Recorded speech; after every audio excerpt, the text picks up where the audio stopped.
Hola, una vez más te doy la bienvenida a este taller, El conflicto como oportunidad. Y bueno, ya listos para avanzar en este segundo video. Sin embargo, te propongo que hagamos un breve repaso de lo que vimos en el video anterior. ¿Te parece? Bueno, básicamente lo que estuvimos hablando fue todo lo que concierne a la evolución histórica de este fenómeno llamado conflicto. Vimos que el encargado del estudio de esta materia es la sociología. Pudimos concluir que el conflicto es intrínseco a la sociedad, es parte de la sociedad. Vimos que de alguna forma el conflicto funciona como un motor al cambio y bueno, terminamos con lo que es el conflicto dentro del marco social, que aunque no profundizamos en pues esto nos sirvió como puente para llegar a lo que sí vamos a estudiar, que es el conflicto dentro del marco organizacional, es decir, dentro de las empresas. Bien, entonces en el video de hoy, ¿de qué vamos a hablar? Vamos a hablar sobre la gerencia del conflicto, que pertenece al módulo 3, y luego las diferentes etapas del conflicto, que pertenece al módulo 4. ¿Ok? Bueno, entonces vamos a avanzar. Fíjate, ¿por qué vamos a hablar de la gerencia de conflicto? Mira, lo primero que tenemos que tener claro, y que pues lo hemos visto en varias oportunidades, es que no existe una materia en ninguna universidad, por lo menos de las tradicionales, que hagan referencia al tema de la resolución de conflictos.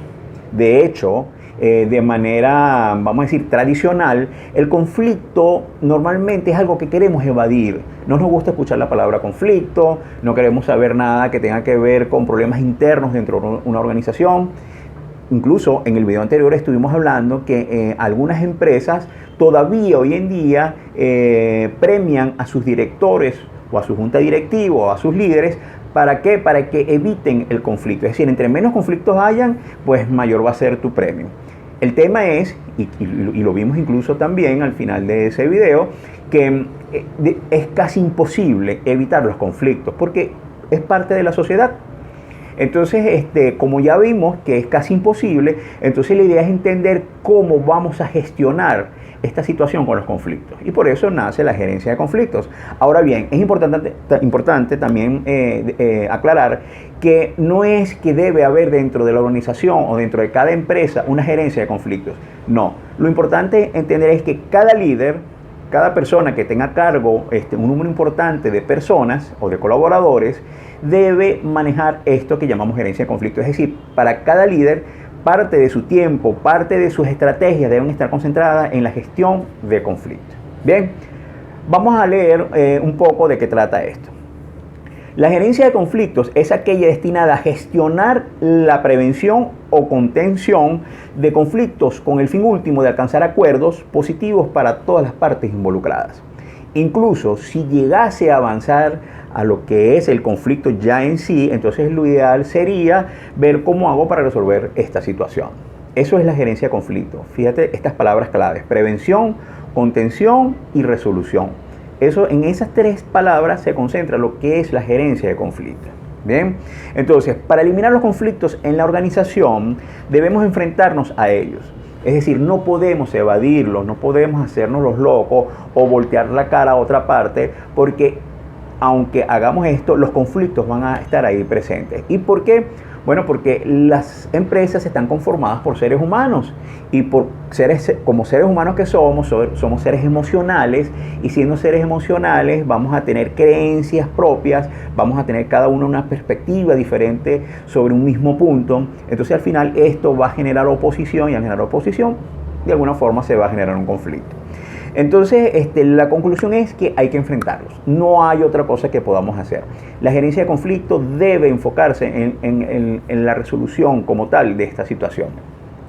Pero para ello, lo que tenemos que entender es que debemos trabajar o funcionar como especie de un médico. Cuando una persona va a una consulta médica, el doctor lo que hace es primero un examen físico y luego te manda unos exámenes, si fuera importante o fuera prudente, algunos exámenes de sangre, de laboratorio, para él poder tener unos indicadores que le digan qué está sucediendo, para él hacer un diagnóstico.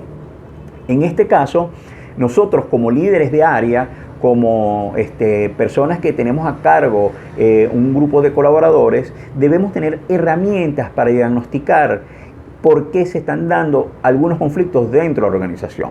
Ahora bien, los estudiosos dicen que hay algunas causas muy comunes por las cuales surgen los conflictos. Y lo vamos a nombrar a continuación. La primera es por los recursos. Sin duda alguna, el tema de los recursos, cuando hablamos de recursos no solamente son recursos financieros, pueden ser recursos humanos, cualquier tipo de recurso, materia prima. Cuando en algunos casos el recurso es escaso o el recurso es mal empleado, mal utilizado, generando pérdidas para la empresa, cuando los recursos no han sido bien adjudicados, esto indudablemente puede traer conflicto. ¿Por qué?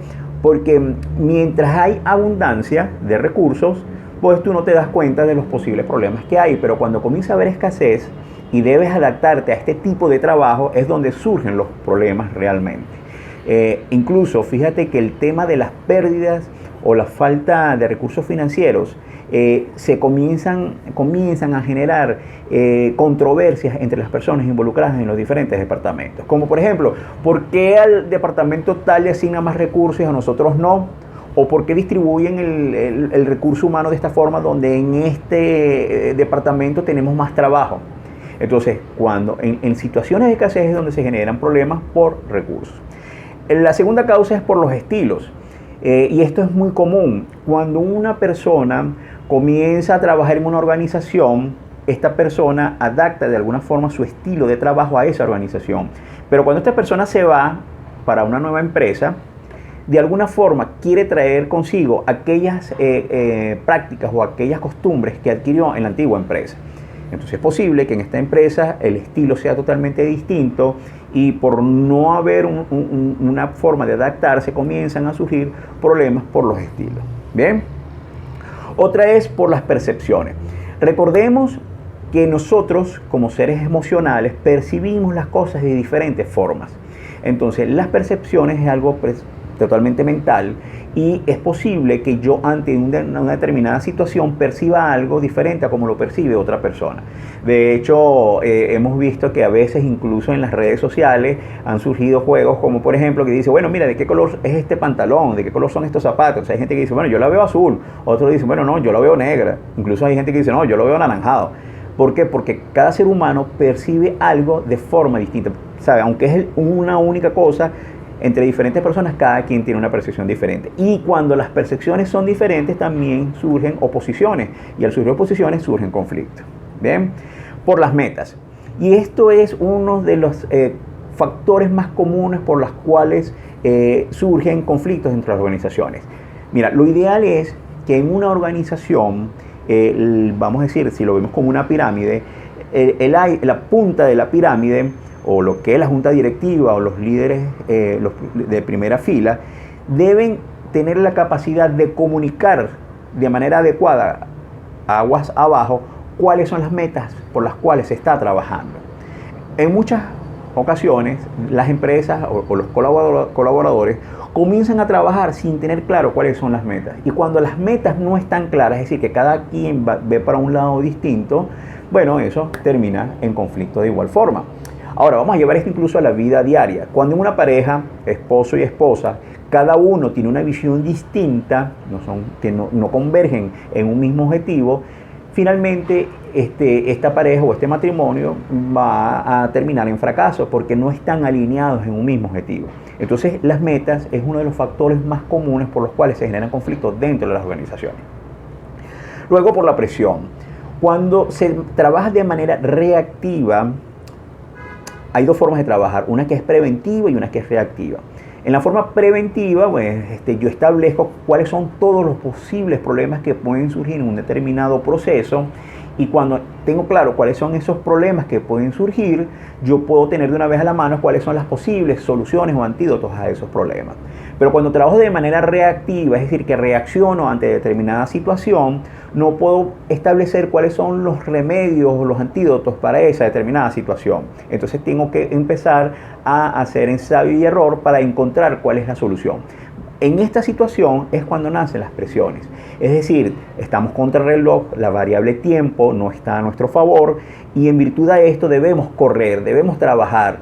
Y muchas veces algunos colaboradores de la organización no están dispuestos a ceder a este tipo de presiones y simple y llanamente se generan conflictos debido a esto. Bien, luego por los roles. Fíjate que aunque una persona en una determinada área funja como líder, porque así lo ha establecido la junta directiva o la presidencia de la organización, es posible que esta persona no esté capacitada para tomar el mando de ese equipo de trabajo. ¿Qué suele suceder en estas situaciones? Que alguien que está en el equipo de manera natural toma el liderazgo y el rol cambia. Aunque de manera escrita, aunque de manera legal, la persona, vamos a decir en este caso, la persona A es el líder de manera impositiva, pues de forma natural hay otras personas que pueden tomar el liderazgo. Y aquí pueden venir ciertos determinados choques, porque muchas personas pueden decir, bueno, pero es que fulanito no debería estar en esa posición porque no conoce bien qué es lo que es el tema del trabajo de este departamento. Bien. Luego, por los valores.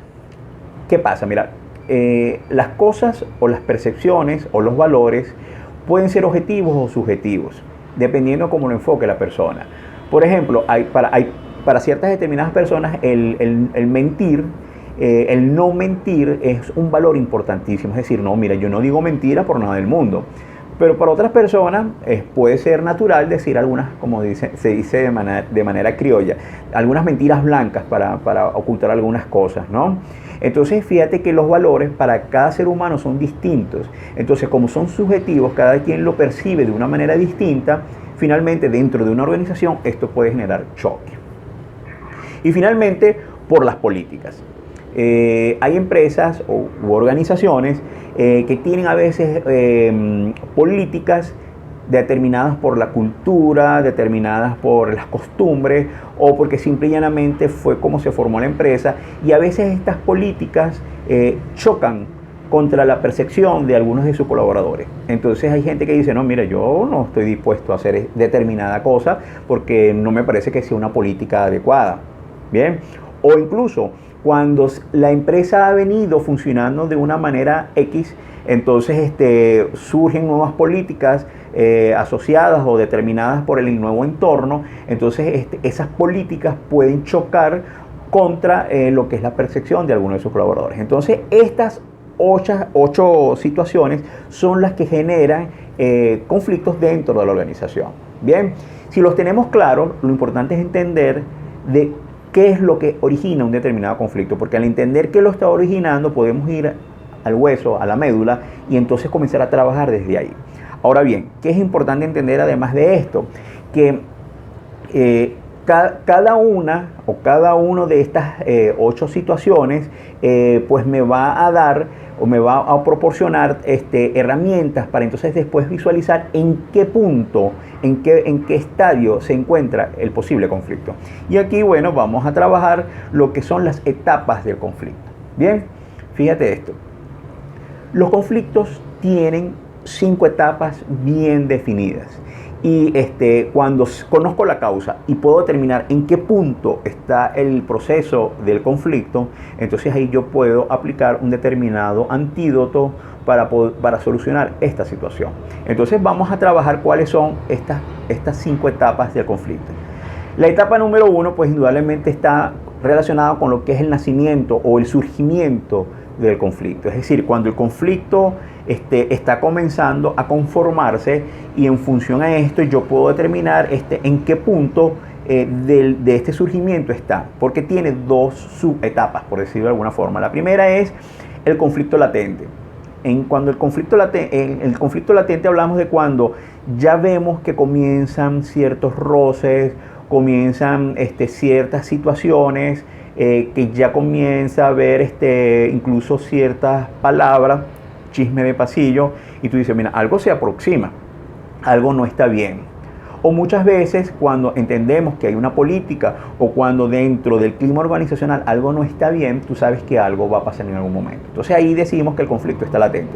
Pero luego tenemos cuando ya el conflicto se ha materializado, es decir, ya no es latente, ya lo tenemos enfrente, ya está comenzando a darse los primeros pasos y lo podemos identificar de manera muy sencilla porque ya vemos que hay confrontaciones, ya vemos que de alguna forma el proceso natural del trabajo se comienza a entrabar, ya comienzan a haber cuellos de botella, comienzan a haber situaciones que no permiten el libre fluir del proceso de trabajo. Bien, luego tenemos la segunda etapa que tiene que ver con la escalada. ¿Y qué es la escalada? En la escalada es donde ya comenzamos a ver que, por ejemplo, en las personas involucradas comienzan a haber afirmaciones competitivas. Por ejemplo, es que el departamento de finanzas no está trabajando de manera adecuada. O el departamento de comercialización no está logrando las ventas, no están haciendo el trabajo como debe ser. Esas son afirmaciones competitivas. ¿Por qué? Porque cuando tú de alguna manera degradas a tu oponente, o en este caso al equipo de otro departamento, de alguna manera tú también estás diciendo, él no lo sabe hacer, pero yo sí lo puedo hacer mejor. O tengo las condiciones para hacerlo mejor. Entonces, además de las afirmaciones competitivas, vienen las tácticas de invalidación.